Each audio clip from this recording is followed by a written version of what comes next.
जय हिंद दोस्तों स्वागत है आपका आपके अपने YouTube चैनल ज्ञानदेव होस्ट में। और इस वीडियो में मैं आपको बताने वाला हूं यूनियन पब्लिक सर्विस कमीशन यानी कि यूपीएससी एनडीए 2 ऑनलाइन फॉर्म 2021 के बारे में, जो कि वुमेन के लिए ओपन किए गए हैं। और ये ऐसा अभी रिसेंटली कोर्ट के आदेश के बाद किया गया है कि अब एनडीए में फीमेल कैंडिडेट भी पार्ट ले पाएंगे, यानी कि ये भी इस फॉर्म को भर पाएंगे। तो यहाँ पर दोस्तों आपके फॉर्म फीमेल के लिए स्टार्ट किए गए हैं, जो कि इस फॉर्म को 24 सितंबर 2021 से लेकर के 8 अक्टूबर 2021 तक भर पाएंगे। यहाँ पर जो आपकी एलिजिबिलिटी है वो आप देख लीजिए। इसमें आपकी जो एलिजिबिलिटी रखी गई है वुमेन कैंडिडेट के लिए, आर्मी विंग के लिए इसमें आपसे 12वीं या तो अपेयरिंग या फिर पास मांगा है। एयरफोर्स एंड नेवल के लिए पास अपेयरिंग मांगा है, जो कि आपने फिजिक्स एंड मैथ के साथ की हो। एज लिमिट आपकी जो रखी है, अगर आपका जो डेट ऑफ बर्थ है वो 2/1/2003 से लेकर के 1/1/2006 के बीच में आता है, तो आप इसमें अप्लाई कर सकते हो, यानी कि एलिजिबल हो। एप्लीकेशन फीस जनरल ओबीसी के लिए 100, SC ST के लिए कोई फीस नहीं। और वैसे मैं बात करूं तो यहाँ पर ऑल कैटेगरी फीमेल के लिए इसमें कोई फीस है भी नहीं। तो चलिए बात करते हैं कि कैसे आपको इस फॉर्म को भरना है। तो ये अप्लाई लिंक है, जो कि वीडियो के डिस्क्रिप्शन में आपको दिया जाएगा। ये लिंक आपको ओपन कर लेना है। ओपन करने के बाद यहाँ पर आपको क्लिक हियर फॉर पार्ट 1 इसके ऊपर क्लिक करना है। अब इसके ऊपर क्लिक करने के बाद यहाँ पर इंस्ट्रक्शंस आ जाएंगे, आपको इनको यस करना है। यस करने के बाद यहाँ से ओके करना है। ओके करने के बाद आपके सामने रजिस्ट्रेशन का मेन पेज आ चुका है। अब आपको यहाँ पर नेम में अपना पूरा नाम देना है। जैसे कि मैं आपको ये फॉर्म डेमो के रूप में बता रहा हूँ, इसमें वैसे तो फीमेल कैंडिडेट ही अप्लाई कर पाएंगे, बट मैं यहाँ पर अपना नाम ही आपको फिल करके आगे की जानकारी बताता हूँ। तो यहाँ पर आपको अपना नाम एंटर करना है 10th की मार्कशीट के अनुसार। इसके बाद जो भी आपकी डेट ऑफ बर्थ है वो यहाँ पर आपको सिलेक्ट करनी है, डे मंथ और जो भी आपका ईयर है। तो चलिए हम यहाँ से सिलेक्ट कर लेते हैं। इसके बाद दोस्तों आपको यहाँ पर अपना फादर नेम एंटर करना है, ये भी आपको 10th की मार्कशीट के अनुसार देना है। फिर यहाँ पर आपको अपनी मदर्स का नेम देना है। नेशनलिटी इंडियन या फिर अदर जो भी है वो सिलेक्ट कर लीजिए। मैरिटल स्टेटस में यहाँ पर अनमैरिड ही कैंडिडेट इसमें अप्लाई कर सकते हैं। कास्ट कम्युनिटी, तो आपको यहाँ पर कम्युनिटी के ऊपर क्लिक करके जो भी आपकी कास्ट कम्युनिटी है वो सिलेक्ट कर लेना है। जैसे कि अगर आप ओबीसी सिलेक्ट करते हो तो आपसे पूछा है कि क्या आप क्रीमी लेयर से बिलोंग करते हो, तो ये आपका जो सर्टिफिकेट है ओबीसी का उसी के ऊपर मेंशन है, आप उसको रीड कीजिए। अगर आप क्रीमी लेयर के अंदर आते तो यस कीजिए, नहीं तो आपको नो करना होगा। इसके बाद यहाँ पर दोस्तों आप देखेंगे कम्युनिटी सर्टिफिकेट नंबर, जो कि SC ST को भी देना होगा। तो यहाँ पर जो भी आपका सर्टिफिकेट नंबर है, जो कि आपको सर्टिफिकेट के ऊपर देखने को मिल जाएगा, वो एंटर करना है। Community certificate issuing authority designation, यानी कि जिसके द्वारा आपका सर्टिफिकेट इशू किया है उसकी पोस्ट का नाम क्या है, जैसे कि SDM या फिर तहसीलदार, तो ये भी आपको आपके सर्टिफिकेट के ऊपर देखने को मिल जाएगा। कम्युनिटी सर्टिफिकेट डेट, कब ये इशू किया गया है उसकी डेट आपको सर्टिफिकेट के ऊपर ही देखने को मिल जाएगी। तो ये आपको डेट यहाँ पर एंटर कर देनी है। Do you belong to minority, क्या आप माइनॉरिटी से बिलोंग करते हो? अगर हाँ तो यस कीजिए, नहीं तो आपको नो करना है। अगर आप यस कर रहे हो तो आपका जो भी रिलीजन है वो आपको यहाँ से सिलेक्ट कर लेना है। अब आती है सिलेक्ट योर एजुकेशनल क्वालिफिकेशन।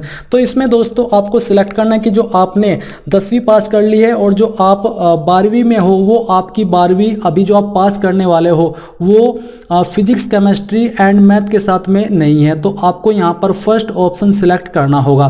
यहाँ पर बोला है pass 12th class of 10+2 pattern of school education और an equivalent examination with physics. अगर आपने 12वीं पास कर ली है और वो फिजिक्स केमिस्ट्री मैथ के साथ किए तो सेकंड ऑप्शन सिलेक्ट कीजिए। इसी प्रकार से अगर आप अभी 12वीं कर रहे हो बट वो फिजिक्स केमिस्ट्री के साथ में नहीं है तो तीसरा ऑप्शन सिलेक्ट करना है। अगर आप 12वीं कर रहे हो और वो फिजिक्स केमिस्ट्री मैथ के साथ कर रहे हो तो आपको फोर्थ ऑप्शन सिलेक्ट करना है। तो चलिए हम यहाँ से सेकंड ऑप्शन सिलेक्ट कर लेते हैं कि पास है और इन सब्जेक्ट के साथ पास की है। इसके बाद यहाँ पर जो भी आपका एड्रेस है वो एड्रेस आपको अपनी आईडी के अकॉर्डिंग फिलअप कर देना है। ये फिल करने के बाद यहाँ पर आपको अपनी एड्रेस लाइन 2 भी एंटर करनी है। और इसके बाद एड्रेस लाइन 3 है। 3 अगर आप चाहे तो खाली छोड़ सकते हैं, यानी कि अगर आपका एड्रेस 2 लाइन के अंदर ही पूरा हो जाता है तो आप तीसरी को खाली छोड़ सकते हैं, ये कंपलसरी रूप में ऐड नहीं है। इसके बाद है स्टेट, तो यहाँ पर जो भी आपकी स्टेट है वो स्टेट आपको सिलेक्ट कर लेनी है। डिस्ट्रिक्ट आपकी जो भी है वो डिस्ट्रिक्ट यहाँ पर आपको सिलेक्ट करनी होगी। इसके बाद यहाँ पर दोस्तों आपको अपना पिन कोड एंटर करना है। ये एंटर करने के बाद आपको मोबाइल नंबर देना है। यहाँ पर आपको अपनी ईमेल आईडी फिल करनी है। इस ईमेल आईडी को दोबारा डाल करके वेरीफाई करना है। अल्टरनेटिव ईमेल में अगर आप कोई और ईमेल भी देना चाहते तो दे सकते हैं, नहीं तो आप इसको खाली छोड़ सकते हैं। इसके बाद आपको नीचे कंटिन्यू के ऊपर क्लिक करना है। अब यहाँ पर दोस्तों आपके सामने फोटो आइडेंटिटी का ऑप्शन आ जाएगा, तो आपको इनमें से कोई एक आईडी सिलेक्ट कर लेनी है और आपके पास इनमें से कोई एक आईडी होनी ही चाहिए। तो जैसे कि मैंने पैन कार्ड सेलेक्ट किया है, फिर आपको जो भी आईडी आपने सेलेक्ट की है उसका नंबर देना है, उस नंबर को दोबारा डाल करके यहाँ पर वेरीफाई कर देना है। अब आती है preferences of NDA and NA. तो यहाँ पर दोस्तों आपको उनको प्रेफरेंस देनी है, जैसे कि मुझे आर्मी को फर्स्ट प्रेफरेंस देनी है, मैं यहाँ पर इसके सामने 1 लिखूंगा। नेवी को मुझे तीसरी देनी है तो यहाँ पर 3 लिखूंगा। वायुसेना को मुझे दूसरी देनी है तो यहाँ पर 2 लिखूंगा। और जिसको आपको प्रेफरेंस नहीं देनी है उसके सामने आप यहाँ पर 0 लिख दीजिए। बेसिकली ये कि अगर आपको सिर्फ आर्मी को प्रेफरेंस देनी है तो आप 1 लिख करके बाकी में 0 एंटर कर दीजिए। इसके बाद यहाँ पर नीचे आपसे ये पूछा कि क्या आप कभी वायुसेना की परीक्षा पीसीएस में आपने पार्टिसिपेट किया और आप उसमें असफल रहे हैं, तो आपको यहाँ पर यस नो में आंसर करके बताना है। इसके बाद क्या आप वायुसेना के जीडी ग्राउंड ड्यूटी ऑफिसर के लिए विचार किया जाना पसंद करेंगे, यानी कि क्या आप उसके लिए भी प्रेफरेंस अपने आप को कंसीडर कराना चाहेंगे। अगर हाँ तो यस कर दीजिए, नहीं तो आपको नो करना है। जैसे कि मैं यहाँ पर यस कर देता हूँ, ये आपके इंटरेस्ट के अकॉर्डिंग है। इसके बाद है क्या आप सैनिक मिलिट्री स्कूल के विद्यार्थी है, अगर है तो यस कीजिए, नहीं तो नो ही रहने दीजिए। क्या आप जेसीओ एनसीओ अन्य रैंक के अधिकारियों की पुत्री है, तो अगर है तो यस कर दीजिए, नहीं तो आपको नो करना है। इसके बाद आपको नीचे आकर के यहाँ पर कंटिन्यू के ऊपर क्लिक करना है। इसके बाद अब आपके सामने जो भी आपने जानकारी भरी है उसका प्रीव्यू आ जाएगा। आपको सभी जानकारी को वेरीफाई करना है। अगर आपको लगता है कोई जानकारी गलत है तो अपडेट के ऊपर क्लिक करके अपडेट कर लीजिए, नहीं तो यहाँ पर जो आपको कंफर्मेशन कोड दिखाई दे रहा है ये आपको एंटर करना है और एंटर करने के बाद नीचे आई अग्री के ऊपर क्लिक करना है और यहाँ से ओके कर देना है। इसके बाद आप देखेंगे कि आपका रजिस्ट्रेशन हो जाएगा। आपको रजिस्ट्रेशन आईडी एंड यहाँ पर पासवर्ड मिल चुका है। बेसिकली पासवर्ड आपको आपकी डीओबी ही देनी होगी। तो अब आपको यहाँ पर क्या करना है, नीचे आना है। नीचे आकर के आपको पार्ट 2 के ऊपर जाना है। अगर आपसे फीस ली जा रही है तो पहले आपको फीस जमा करनी होगी, तभी आपको आगे जाना है। यहाँ पर है क्लिक हियर फॉर पार्ट 2, तो आपको इसके ऊपर क्लिक करना है। इसके ऊपर क्लिक करने के बाद यहाँ पर रजिस्ट्रेशन आईडी एंटर करनी है, जो आपकी डेट ऑफ बर्थ है वो यहाँ पर एंटर करनी है। कैप्चा कोड फिल करके सबमिट के ऊपर क्लिक करना है। अब यहाँ पर आपके सामने photo sign and photo identity card upload करने का ऑप्शन आ जाएगा, जो कि सबसे महत्वपूर्ण है। पहले आप यहाँ पर ये देख लीजिए कि किस तरह के फोटो एक्सेप्ट किए जाएंगे और किस तरह के फोटो रिजेक्ट किए जाएंगे। इसके अलावा दोस्तों जो आपका फोटो है इसका फॉर्मेट जेपीजी का होना चाहिए, पिक्सल 350x350 होना चाहिए। जो आपका सिग्नेचर है उसका पिक्सल 1000x1000 होना चाहिए। साइज आपका 20 KB से प्लस ही होना चाहिए। और जो आपका फोटो आइडेंटिटी कार्ड है इसका जो साइज है वो 20 KB से कम नहीं होना हो, यानी कि कम ना हो, और साइज 300 KB से ज़्यादा न हो। तो अब आपको क्या करना है, चूज फाइल के ऊपर क्लिक करना है। मैं आपको यहाँ पर फोटो अपलोड करके दिखाता हूँ। मैं पिक्चर के ऊपर आता हूँ और इस इमेज को यहाँ से मैं सिलेक्ट कर लेता हूँ और इसको ओपन करता हूँ। ओपन करने के बाद फाइल नेम आप यहाँ पर देखेंगे। अब आपको अपना सिग्नेचर अपलोड करना है। साइज आपका 20 KB से ज़्यादा हो और 1000x1000 पिक्सल में हो। इसके बाद आपको चूज फाइल के ऊपर क्लिक करके जहाँ पर आपकी आईडी है वो अपलोड करनी है, जिसका फॉर्मेट PDF का रखा है।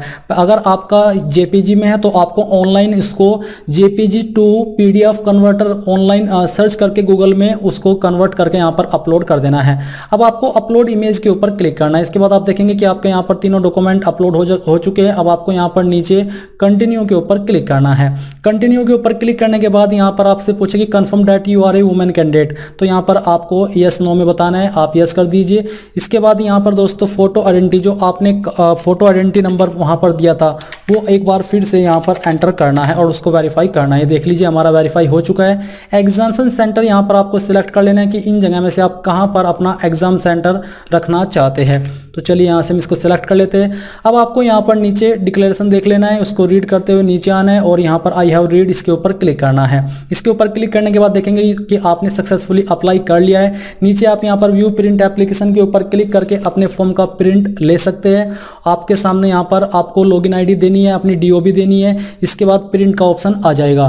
तो ये देख लीजिए दोस्तों आपके सामने यहाँ पर आपका प्रिंट आ चुका है। आप नीचे प्रिंट प्रीव्यू के ऊपर क्लिक करके यहाँ से आपको नीचे आना है और प्रिंट के आइकन के ऊपर क्लिक करके इसको प्रिंट कर लेना है। तो आपका फॉर्म इसी प्रकार से प्रिंट किया जाएगा एंड इसी प्रकार से आप लोग UPSC का फॉर्म भर पाएंगे। आई होप ये प्रोसेस आपको पसंद आया होगा। अगर आया है तो आप इस वीडियो को लाइक, शेयर और आपके अपने YouTube चैनल ज्ञानदेय होस्ट को सब्सक्राइब करके बेल आइकन को ऑन कर ले। Thanks for watching. मिलते हैं अगली वीडियो में जल्द ही। जय हिंद।